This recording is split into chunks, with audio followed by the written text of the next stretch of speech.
Hello and welcome to the pod. I'm your host Grace, and with us we have Paul, who's going to teach us all about how to become a zig-zag founder. So thank you so much for coming on. So first of all, just tell us what that means and why we've called you that on this episode. So I've never been called that before. I've only just come up with that expression because you asked me, and that's what sprung to mind on the basis that I've gone down many different routes with my life and my career, and I've ended up here. But it's not been the most traditional path, which is why that expression sprung to mind. I love it because obviously you're the founder of BOL Foods, which is a hugely successful company, but I'm guessing from what you've just said, that wasn't always the plan. So we'll figure out how you got there, but let's go back to the beginning and tell us what you wanted to be when you were growing up. A footballer for Manchester United. So, like all of my mates at school, they didn't all want to play for Man United. Some of them wanted to play for other clubs, but I was very lucky, incredible parents, lots of love in the family, sent to schools where I was able to play lots of sport, and that was the real passion for me, and still is outside of work. Mm-hmm. But at the same time, my father started the first ever wine bar in Manchester. My mum worked in catering, so I guess the backdrop of my life was very much in the food and drink industry. So you're probably going to ask about all the failures in sport, and it's not as random as it sounds to end up in the world of food and drink. Well, let's just start with the first thing. So you were in school, and what was the first thing you did when you left school? First thing I did when I left school was go to South Africa and work on a game reserve. Wow. What made you go there? So my late father's boss actually became my guardian, and he was a pretty successful businessman. His name was Stephen Bowler, and he actually owned Manchester City Football Club. My word. And he was very big for conservation. So he'd actually bought lots of farms in South Africa in the Kalahari Desert. Mm-hmm. And I was on a contract to go and play rugby in Australia. And he said, before you go out to Australia, you're going to go and work on my game reserve for 3 months. And the brief to all the Afrikaans then was to try and break me. Wow. It was a pretty incredible, I now look back, it's probably the most incredible few months of my life. The game reserve is called Swallow. It's just north of Kimberley. And yeah, getting up at 4 or 5 in the morning, digging water holes, making fences. Wow. Yeah, surrounded by wild African animals. That's exactly what I did as soon as I finished school. That's never had an answer like that before. I've never said that. No one's ever asked me. No one's ever asked me exactly. That's literally what I did straight That's amazing. After school. And then flew to Sydney and played rugby for a season in Sydney, and then stopped in New Zealand, and that's where I did a lot of snowboarding. I'd skied a lot, but I really got into the snowboarding side of things. So were you always snowboarding when you were growing up, or was that a pretty new hobby?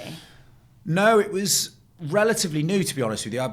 I'd skied, but I'd surfed really badly. I think surfing's so hard, even though I try and do it all the time, and I'm still absolutely rubbish. So I think I never thought of it like this. I've still not been able to crack it on the water, but I just took to the snow and snowboarding so easily in relative terms, and That's cool. So I just decided then I was going to really go for the snowboarding instead of the skiing. And what happened? Talk us through the journey. Well, that was the year straight after school, and then I was going to study sports science at Brunel University. I spent a year there.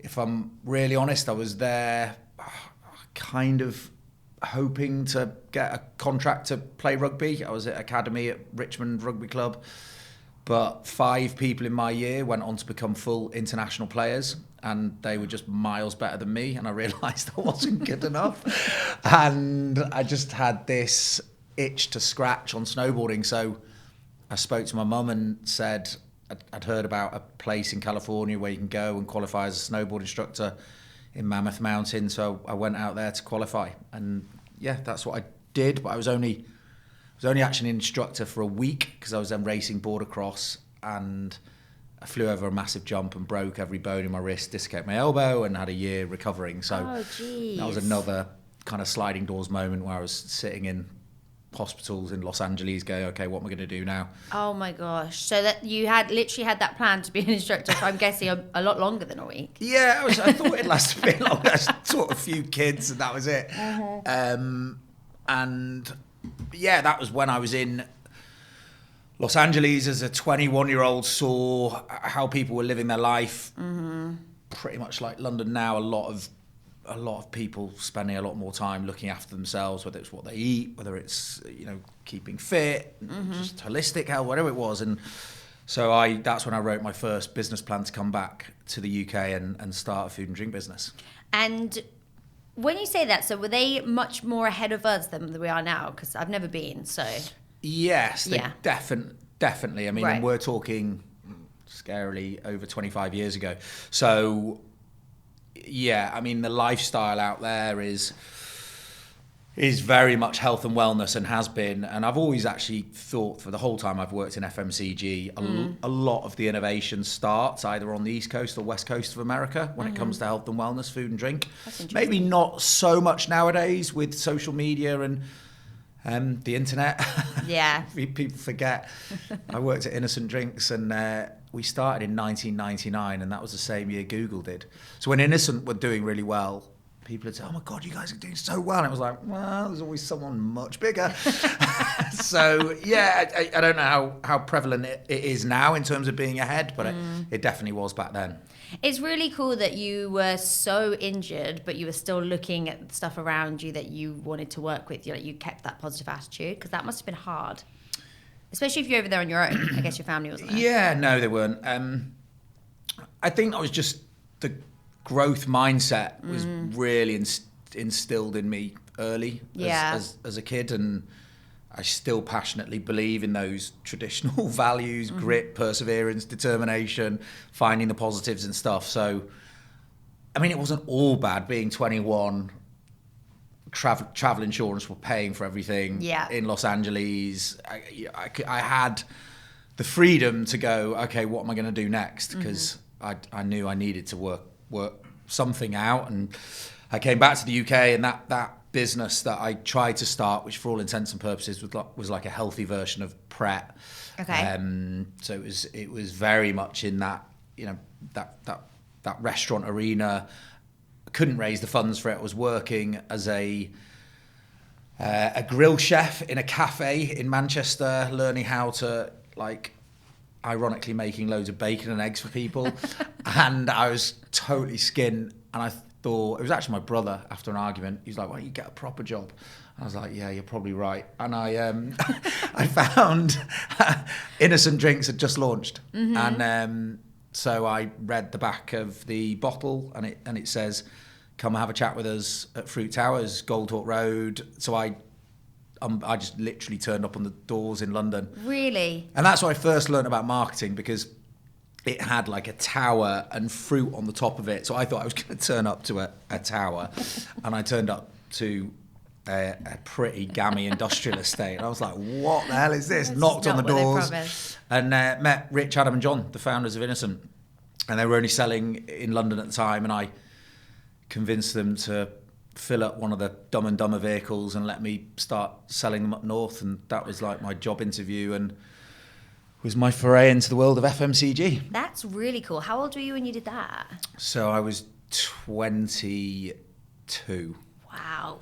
That is brave for a 22-year-old to do. Yeah, I think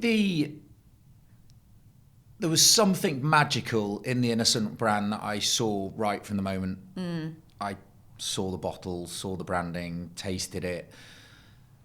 You asked earlier about California potentially being ahead in lots of ways. The Innocent had the essence of California that I fell in love with. Innocent was a version of what I wanted to set up over here, and I think they've, clearly I'm biased because I worked there for nearly 15 years, but I think they've led the way in so many different ways, and lucky enough to tread the boards with so many incredible people who've gone on to do wicked things. So in terms of a learning that perhaps someone might get, if you get that excitement like I got, then I just decided there and then I want to work for this company. And I love that. And just went up and turned up and, didn't see whether they got a job. I told them they needed me and managed to blag it. It's all about confidence.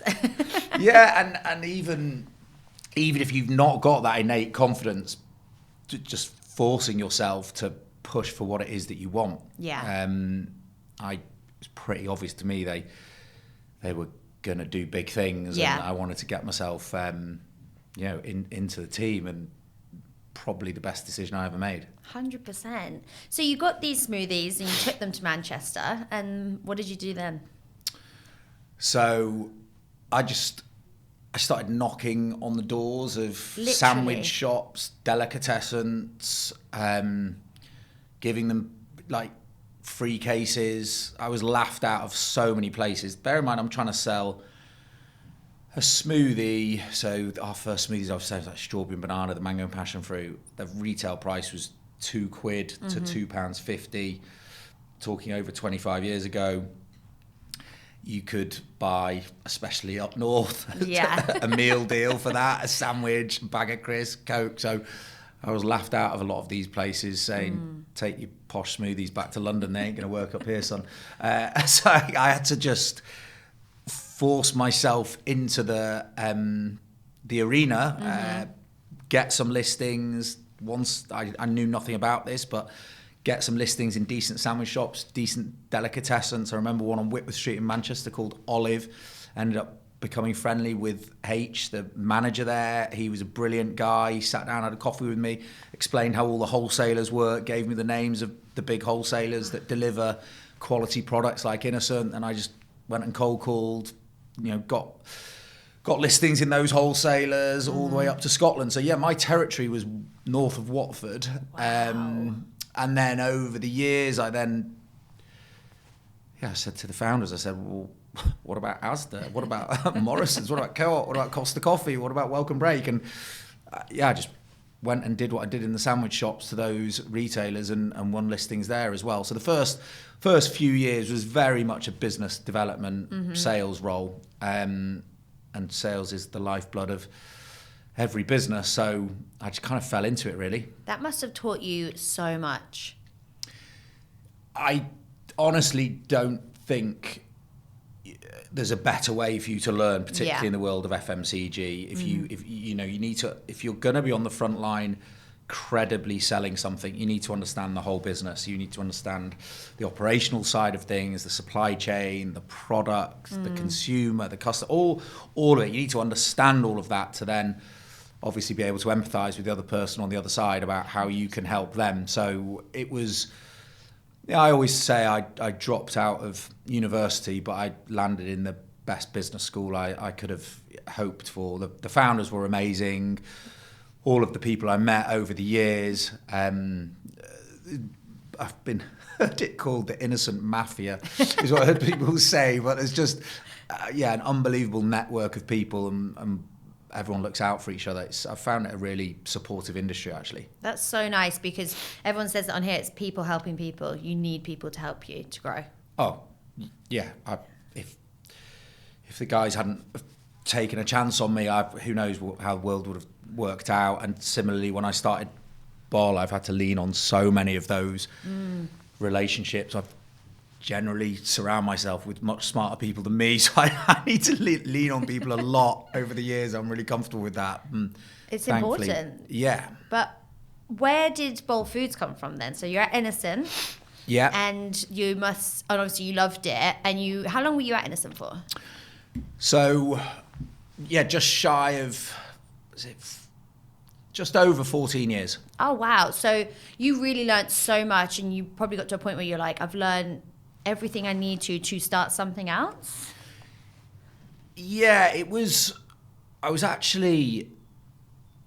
I got promoted a few times over the years, and I'd moved relatively recently. I'd moved into a role of looking after a bigger part of the country, and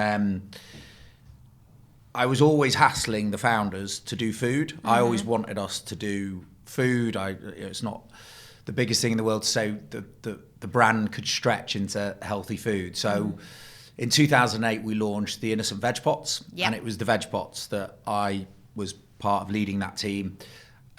and I ran that for a few years.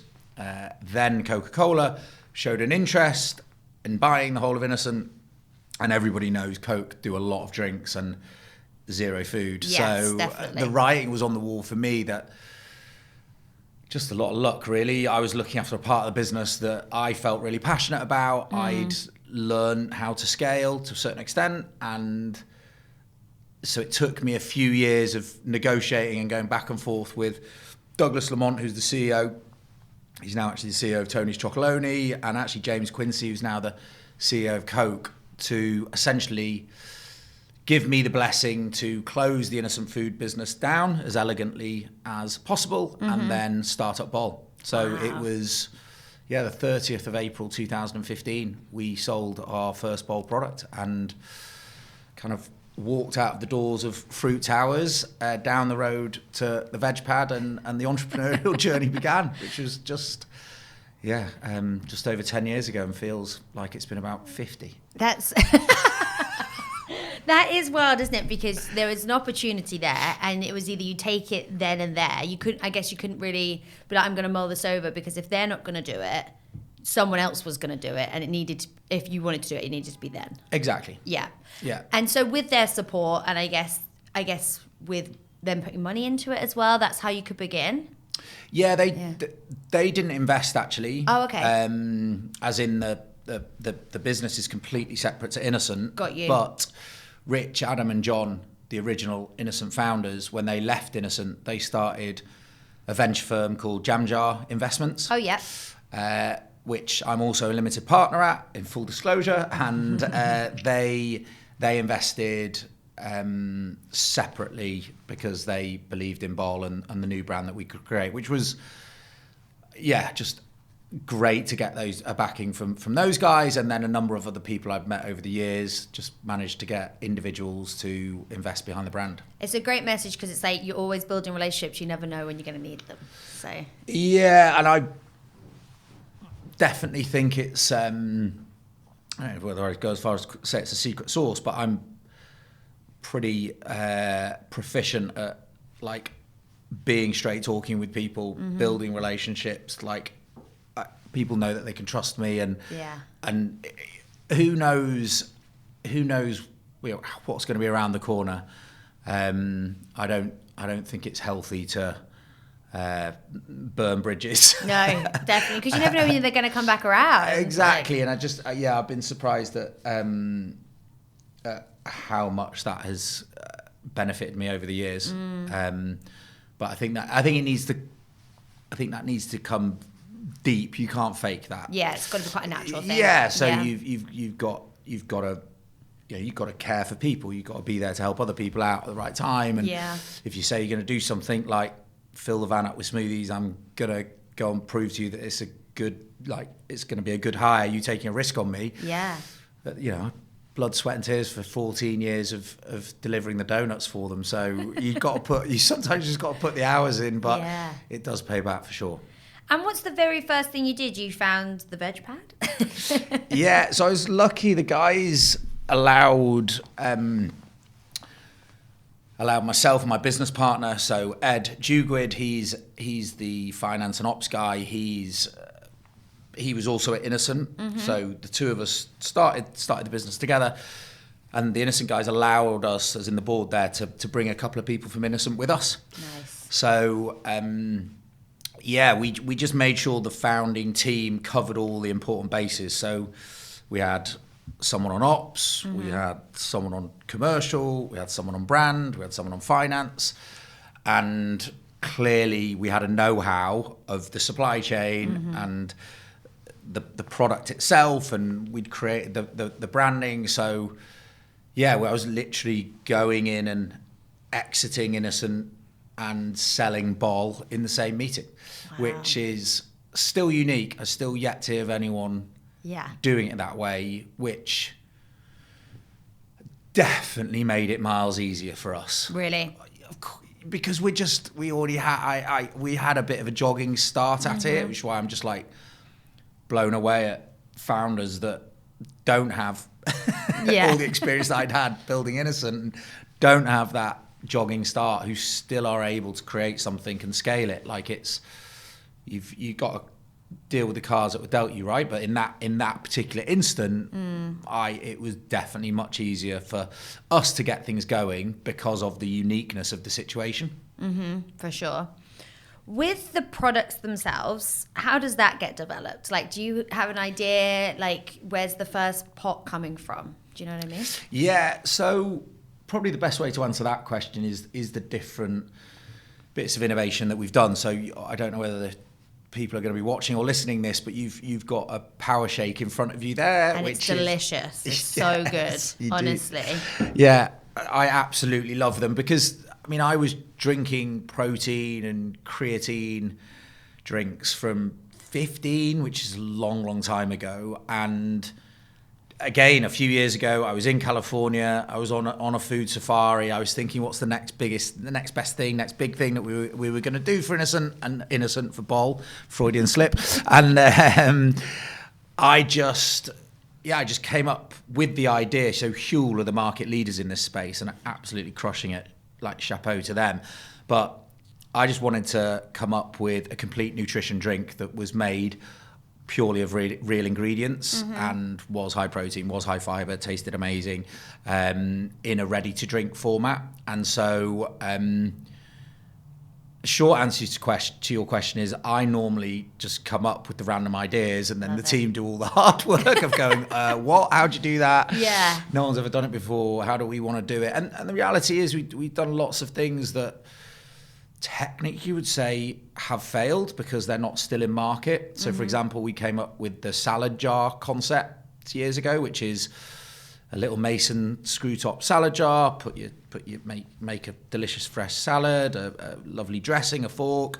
You know, we won listings all around the country with that. People love them, the people that bought them, but they're not in market now because it has as much shelf life as sushi. Right. And it's really hard to scale that kind of thing. Yeah. But I just don't have any regrets. Again, I was in California and came back with the idea. Lots of people were taking the mason salad jars to work, and I was like, right, let's do it and sell them in through shops. But I think you learn from all of these.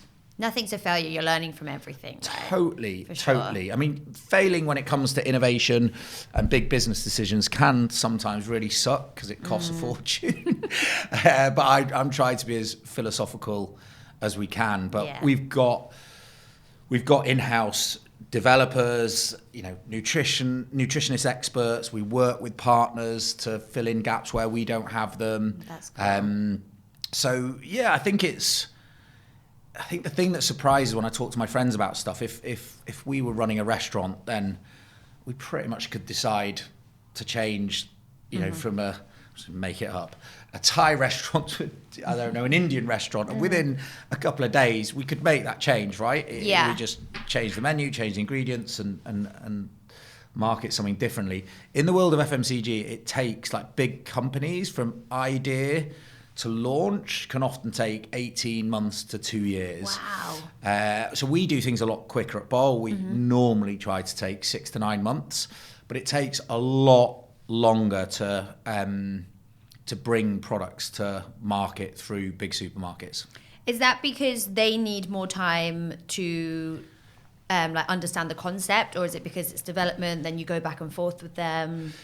It's just the whole package, really. There's rightly so. There's a lot of red tape when it comes to selling food and drink products, and if you're making it at scale, that comes with all of its, the buying, procurement challenges, and all of the manufacturing. How do you make something at the kind of scale that is going to sit in the big supermarkets? Then the packaging and all the legalities that come with that. Like it still surprises me, the big companies, no offense if any of them are listening, they probably won't listen to me. But anyway, we get told a lot by the bigger companies, people I know, they're like, oh my God, how do you do things so quickly? But we've got a very clear gate process that essentially is what they will use, but we look at things with a real kind of entrepreneurial approach, and we get things to market a lot quicker, and that gives us first mover advantage on stuff. I was going to say, that must give you an edge to competitors. Yeah, definitely. I mean, there's the downsides because we've not had time to do as much research and everything, but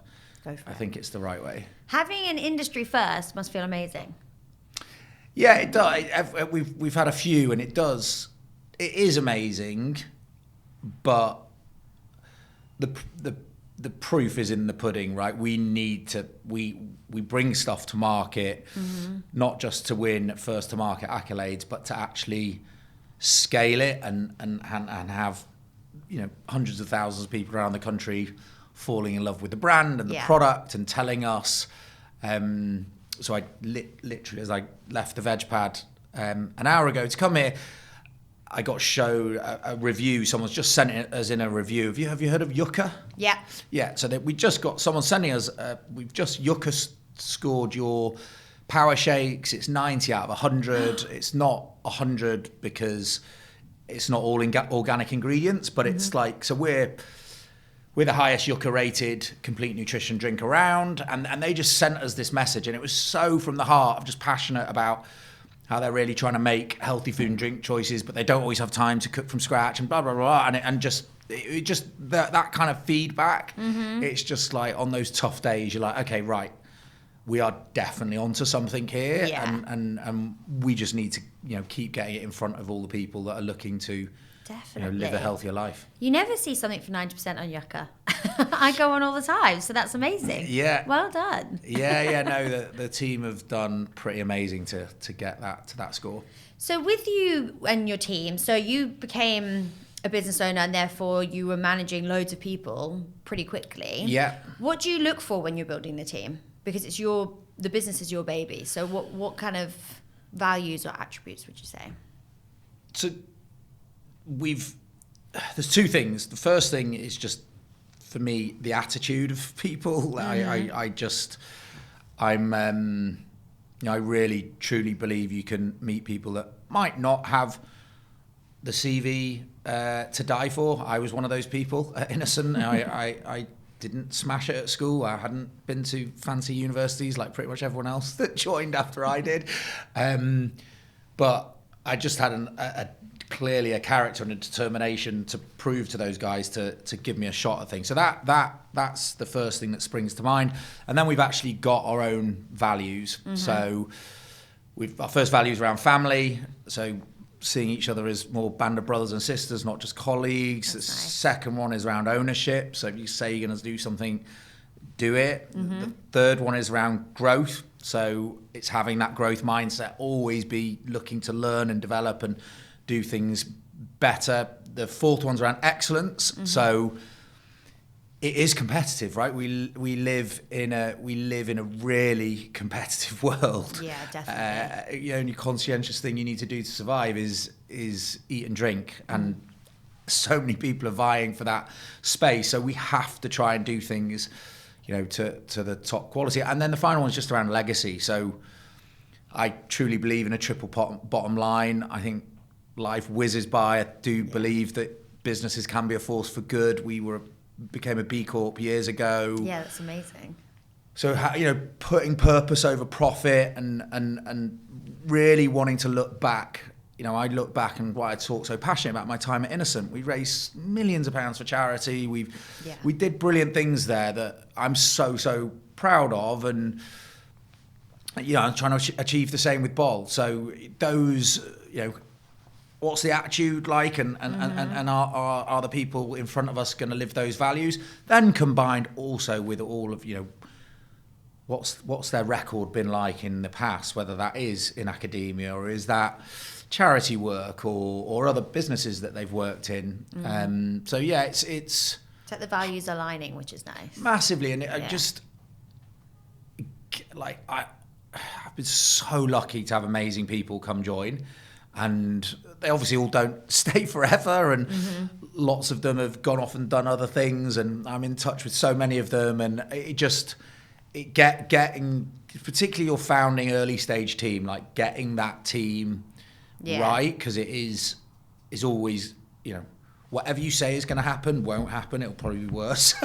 You need people around you that are not going to start trying to throw each other under the bus, going to go, okay, right, How do we Yeah. hunker down and fix whatever needs to be fixed, and there'll be a long list. It sounds nice because it sounds like you want to make it a place that people want to go and work and enjoy it. And that's so lovely because you don't have that everywhere you go. Yeah, but I mean, definitely if I look back now, I think that's always been my ambition. I'd say the environment people work in now at BOL is a lot better than it would have been in the early days, because I've learned a lot as a CEO, and you realise that different people want different things, and things have evolved so much, even the last 10 years, where when we first started BOL, every single person would be in early, and pretty much everyone would work quite late, and that would be 5 days a week. Yeah. Like, there was no remote working, and now it's completely changed. So generally the people come in 2-3 days and then work away a couple of days, and so you've got to kind of adapt with the changing times of what it is that people want. Yeah. I'm quite old school. I was a bit of a dinosaur, so it probably took me a little longer than most to go, okay, right, we need to be a bit more pragmatic. It's hard to adapt though, from what you know. Yeah, and that's the thing. It's as you mature and you learn, just because that's how I see the world, and what I would do in that situation doesn't mean it's right for everyone else. And Yeah. I think that's just something I'm on that journey every single day. But I think it's something that has definitely served me better over the last few years. Is okay, right? Well, let's just be more flexible with what works for people. Yeah, 100%. That's so nice to hear from an entrepreneur as well. With BOL Foods, do you feel like it's still like it's got so much to come? Like, what's the plan? What's the goal? It's a big question. Yeah, and I must admit that what springs to mind, but I just feel like it's become such a cliche, this whole "we're just getting started" thing. But like, I do think I've come in, started this week, and Marks and Spencer's just launched this nutrient dense range, like a sub range of food and drink, and it's all high protein, it's all high fiber, it's all made from real ingredients, and like LinkedIn and the food industry's like going mad for it. Going, oh man, this is amazing. It's exactly what we do at BOL. Yeah. Every single product is made from real ingredients. Every single product is really nutrient dense. It's high protein, it's high fiber, and it tastes unbelievable, and it's really convenient. You can just grab it on the go. So we still have so much more that we can do within the world of power pots, within the world of power soups, within the world of power shakes. So those are the ranges that we currently have at the moment. But we've just launched into the Benelux. So in Albert Heijn, so we're in Amsterdam, Nice. all around the Netherlands. I'd love to be listing as far out as California. So there's definitely international expansion, as well as there is a lot of innovation the team want to keep doing and pushing. So we definitely are very big on Kaizen, the Japanese proverb of just continuous improvement. So every single person who's ever treaded the boards at BOL will definitely say there's no resting on the laurels. And I feel a little bit uncomfortable, if I'm honest, with the success and because so many other businesses are way bigger than us. So just taking day by day, week by week, we'll just concentrate on just pushing the product, the brand, each other, just to make make people genuinely fall in love with what we're trying to do, because we will try as hard as anyone on any team. Yeah. And that's serving us really well at the moment. Yeah, well, your passion and energy for it is so obvious. It's so nice. Like, you are fully immersed in your business, and that's lovely. And that comes through in the products, because they're all, like you say, so healthy. The B Corp thing, everything just aligns perfectly. It's amazing. Yeah, I mean, it's definitely... I'm definitely giving the top half of the Swan vibes. Underneath it all, there's pedaling, and it's... You just... I just feel hugely grateful to be working in an industry that I feel really, really passionate about. I've totally landed on my feet with a brand that is just so close to my own personal values. I've got surrounded by a team that work so hard and blow my mind. So it's just I'm not going to get that call up to Man United. So, but thank God you didn't, because like this is so good. Yeah, no, I'm really happy with how things have played out, and there's loads more to come from BOL. Yeah, for sure. I can't wait to see it. With somebody that might want to get into this industry or start their business, do you have any advice for them? So, yeah, that the answer to that question could go on a long time based on how my brain works. So what would be, so if somebody was trying to start a food and drink business, what would my advice be? Don't just ask ChatGPT. Yeah, fair. Because everyone is doing that now. I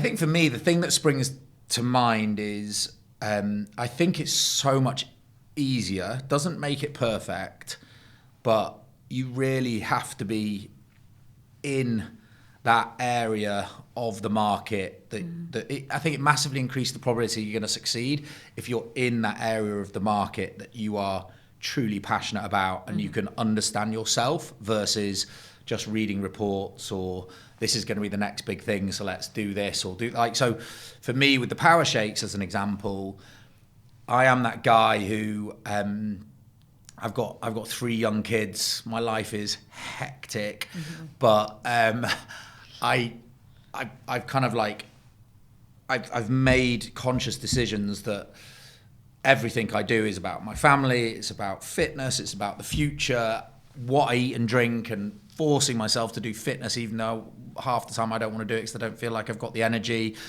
What I feed myself has such a massive impact. Of course, I go off piece and eat pizzas and like drink, like especially after the season we've just had, Christmas, New Year. I'm not going to try and come across like this perfect, like I always eat and drink perfectly, but it's like I passionately believe what you eat and drink has a massive impact on your life, and all of the data that is coming out now is proving. I read the other day less than 7% of Americans are metabolically healthy. Oh my gosh. Like, we are facing into an obesity epidemic. GLP-1 clearly is a big thing at the moment, and there's a lot of talk about what impact that's going to have on society in general, but specifically on the world of food and drink. So it's a really long-winded answer, but I believe in what we are doing from every ounce of my body. I believe that trying to create a product that is a nutritional powerhouse, that is good for people, that is good for the planet, that's what I believe, and that's why you can feel the passion. Yeah. I don't know what it would be like to try and come up with a business making cameras or whatever that I just don't really care about. Yeah, no, totally. So my advice in a sentence would be, if you're going to do something, do it because you genuinely feel passionate about it, not because you've convinced yourself, because there might be like a pot of money at the end, because it will be really, really hard. Yeah. And to get through those tough times, you need to rely on the soul, and it needs to really want it. That was perfect. It took a while. No, I loved it. Edit it, make it sound more succinct, please. No, that was great. And that was everything. I can't thank you enough for coming on. That was so good. Pleasure. Lovely to meet you. Thanks for sharing the journey. Thank you so much for watching. Please make sure that you like and subscribe so we can continue to make these and keep teaching people how to become A. Thank you.